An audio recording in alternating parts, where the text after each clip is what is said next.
As you may know already, HBK served three different industries: the aerospace, the automotive, and the electroacoustics. These three industries have a lot of overlap in the way we're physically testing things. And one of the most important analysis is the FRF, the frequency response function.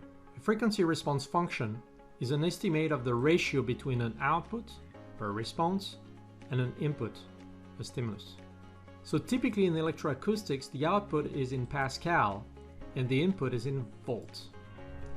The ratio of the two is Pascal over volts that we can plot over frequency. What is interesting here is if the speaker is perfectly linear, the ratio between the output and the input will never change.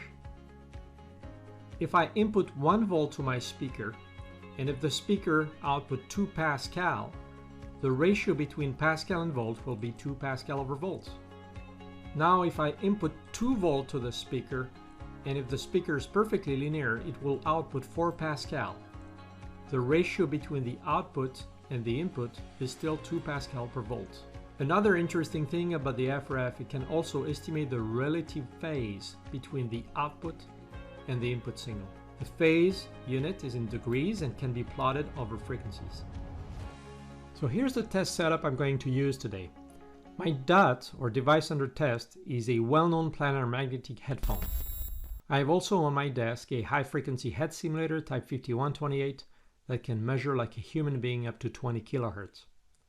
Both the headphones and the head simulators are connected to the HBK audio interface type 3670. Finally, the audio interface is connected to a PC running a EA engine, electroacoustic engine software, which is the first HBK application that doesn't have any UI or user interface.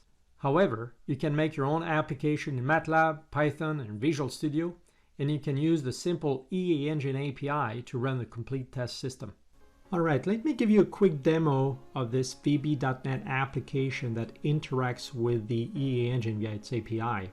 I have also a head and torso simulators connected to the input 1 and 2 of the audio interface, and the headphones are connected to the generator 1 and generator 2 of the audio interface. Prior to that demo, I calibrated the headphones and the generators by sending a 1 kHz 10 millivolt signal to the left headphone cup and the right headphone cup, so I got the sensitivity, which is very convenient because I will be able to calculate the FRF using the Pascal over Pascal unit or Pascal over volt if I want to.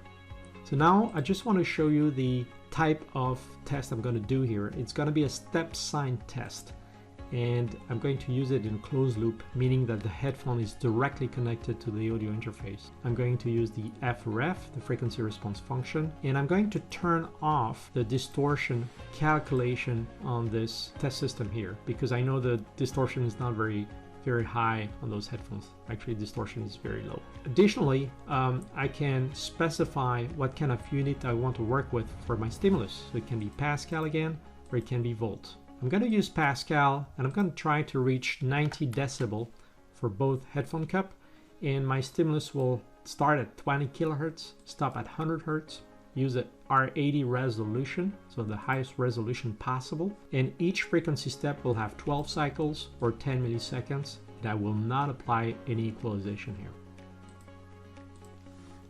Alright, so we're good to go. I just have to pick up the step sign test, and you can see that automatically the application used A graphs.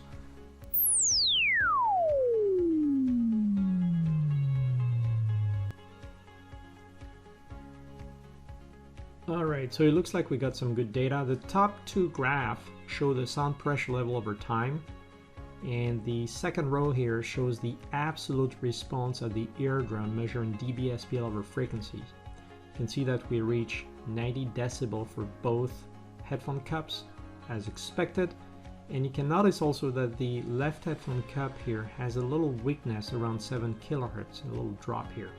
The third row here is the FRF magnitude, or the ratio between the input 1 and the generator 1, or the input 2 and the generator 2. Please note that the absolute response and the FRF look alike. The FRF now shows a 0 dB amplitude at 1000 Hz. The phase of the FRF is represented in those two bottom graphs, so you have phase over frequency, and you can see that the phase is pretty close to 0 degree here, between the input 1 and the generator 1. Same for the input 2 and the generator 2. Please note that the FRF magnitude are contained in a +10 and -25 decibel here, right?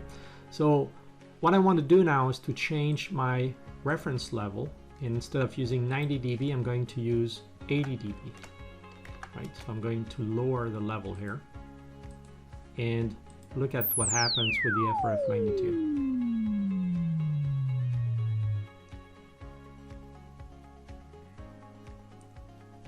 The FRF is still contained between a +10 and -25 dB. The FRF hasn't changed, the ratio is exactly the same because those headphones are very linear. The phase hasn't changed as much, but the absolute response has changed quite a bit. We're reaching 80 dB at 1 kHz. I would like to make a last point with the FRF calculation. The EE engine is flexible enough to take any reference channels you want. So for example, for my input channel 1, I can use the input 2 as a reference channel, and vice versa. For the input 2, I can take input 1 as my reference channel. Okay, all the graphs got refreshed, and now I'm going to run the test.